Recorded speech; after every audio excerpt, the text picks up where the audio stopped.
Fala, moçada bruta, continuando mais uma vez aqui, professor Ederson Witz, o nosso sistema renal. E hoje, pessoal, o tema que nós iremos tratar é relacionado aos uréteres, ok? Relacionado aos uréteres, ok?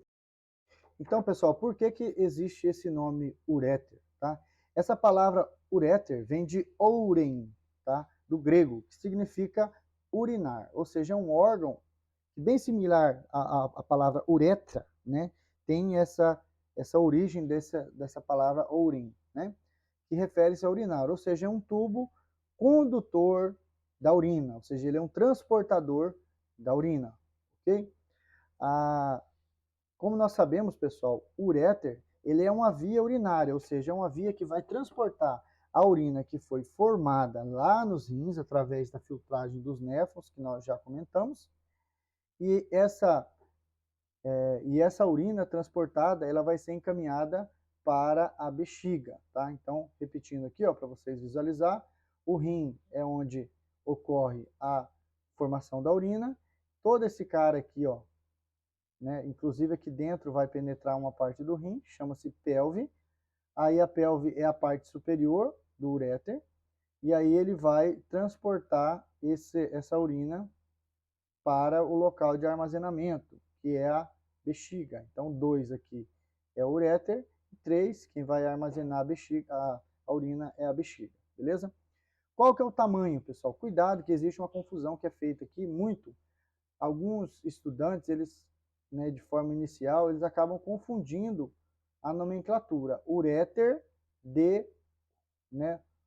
Eu já errei aqui, não sei como é que apaga não, galera. Tem que aprender. Mas enfim, deixa quieto. Agora lascou. Vocês veem que o professor aqui é enrolado, né? Uretra. O professor aqui tem que aprender a mexer com esse negócio de computador. Então, uréter e uretra é coisa diferente, são órgãos diferentes, tá?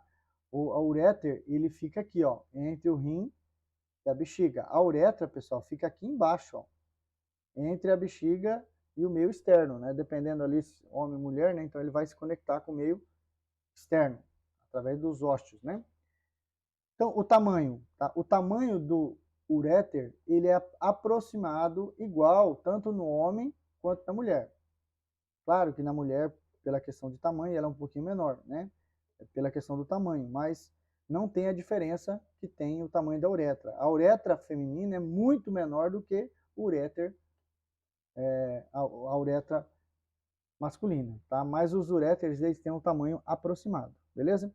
Então, qual que é o tamanho, pessoal? O uréter, ele tem um tamanho aproximado aí de 25 a 30 centímetros de comprimento, tá? Aproximadamente. Tem livro que coloca aí 25, né, centímetros, então assim, tem diferença aí bibliográfica também, tá? Mas normalmente você vai encontrar aí entre 20 a 30 ou 25 a 30 centímetros, tá? A gente acha esses dados, tudo bem? Isso de comprimento, ou seja, daqui até aqui, né? Agora, ele tem um diâmetro que varia também, né, mas normalmente de 1 a 10 milímetros de espessura, de diâmetro, ok? Comunicação. Com quem que os uréteres se comunicam? O uréter se comunica aqui em cima, ó, com o rim, onde ele recebe a urina formada, e ele se comunica inferiormente com a bexiga. Então, superiormente com o rim, inferiormente com a bexiga. Número, como nós sabemos, temos 2 uréteres. Um uréter direito e um uréter esquerdo, como vocês podem ver aqui. Direito e um esquerdo. Divisão. Pessoal, como o uréter mede, como eu disse para vocês ali, 25, 30 centímetros, ele tem uma extensão grande. Então, o abdômen, pessoal, aqui, ó, né, imagina aqui, ó, que é o abdômen. O abdômen, como ele ocupa uma grande parte do abdômen, o abdômen tem uma subdivisão, dependendo da referência bibliográfica. Essa região aqui que fica entre a parte do osso ilíaco, popularmente o pessoal chama de bacia, né? mas é muito conhecido como abdômen inferior ou região pélvica. Como ele é um órgão de grande extensão de comprimento, ele tem uma divisão em seu tamanho, ou seja, nessa parte do abdômen aqui, superior, ele é chamado de uréter abdominal. Nessa parte aqui que ele passa, né, para a região pélvica, ele é chamado de uréter pélvico. Beleza? Abdominal e pélvico. Tranquilo? O trajeto, pessoal. Então, qual que é o trajeto do uréter? O uréter está interligado superiormente no rim e embaixo com a bexiga. Sempre o fluxo vai ser céfalo-podálico ou céfalo-caudal, ou seja, sempre vai ter esse sentido, tá? Sempre vai ter esse sentido. Qual o sentido, professor? Cabeça para os pés, ou seja, sempre para baixo. Ah, mas se o indivíduo estiver plantando bananeira, ele vai ser sempre do rim para a bexiga, do rim para a bexiga. Se estiver deitado, do rim para a bexiga. Não tem esse movimento contrário da bexiga para o rim, tá? Salvo se existir, como é o caso aqui, ó, uma pedra, né? Aí o indivíduo vai ter um acúmulo, então vai subir. Mas nós estamos falando em situações anatômicas fisiológicas, né? Sem doenças, ok? Então, do rim para a bexiga, sempre o trajeto céfalo-podálico. O tecido, qual que é o tecido que constitui os uréteres? O uréter, pessoal, ele é formado, né, o tecido é um tecido muscular liso, tá? Esse tecido muscular liso, ele tem várias camadas, tá? Tem uma camada mais interna, chamada camada mucosa, tem uma camada no meio, né? Na verdade, são duas camadas de fibras musculares, né? Tanto em sentido longitudinal quanto circular. E, pessoal, tem uma camada mais externa que é chamada de camada adventícia, né? Então, são tecido muscular liso, só que esse tecido muscular é formado por três camadas distintas. Uma muscular, que é do meio, uma mucosa, que é a mais interna, e uma adventícia, que é a mais externa, ok? Lógico, aqui nesse tecido muscular, tem tanto, aqui vasos sanguíneos, tem aqui células adiposas, tem fibras nervosas, né? E esse tecido, pessoal, é um tecido que tem a propriedade de realizar isso aqui, ó, peristalse. Graças a essas fibras nervosas que estão inervando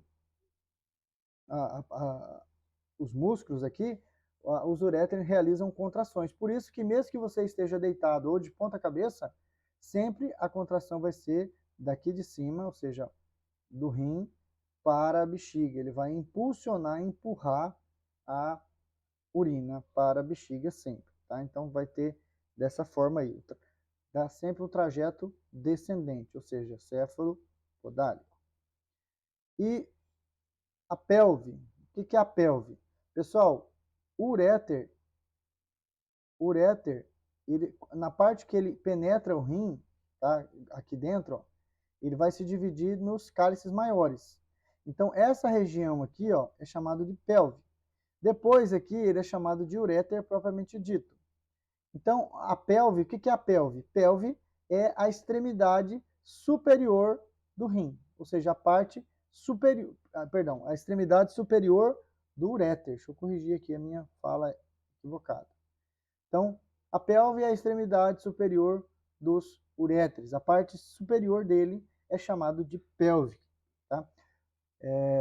Daí, pessoal, nós ouvimos o termo pelvis, tá? A palavra pelvis com IS final, pelvis. Esse IS relaciona-se ao osso do quadril.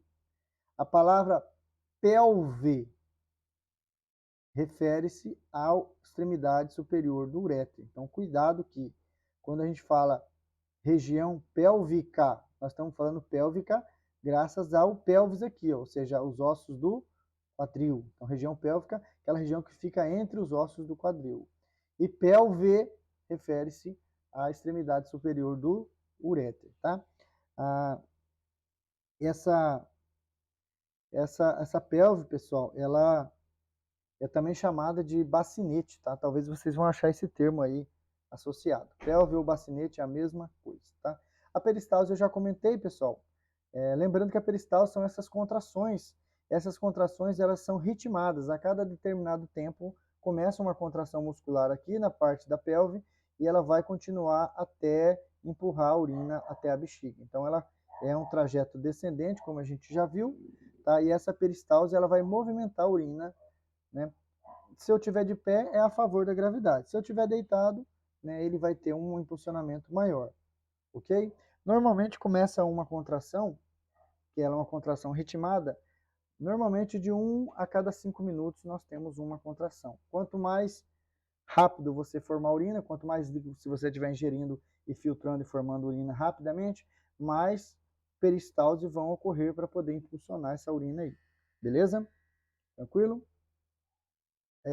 Existem vários processos patológicos, né? Por exemplo, a duplicação, ó, do uréter, né? Existe o uréter bífido, né? A pessoa nasce com várias condições patológicas, o uréter ectópico, né? Fora do local ali. Então, existem várias doenças aí que a gente não vai tratar, beleza? Muito obrigado por me ouvir, Deus abençoe a cada um de vocês. Nos acompanhe aí no Instagram, no YouTube, curta, compartilhe os vídeos, tá? E comenta aí o que vocês estão achando. Um abraço a todos, valeu!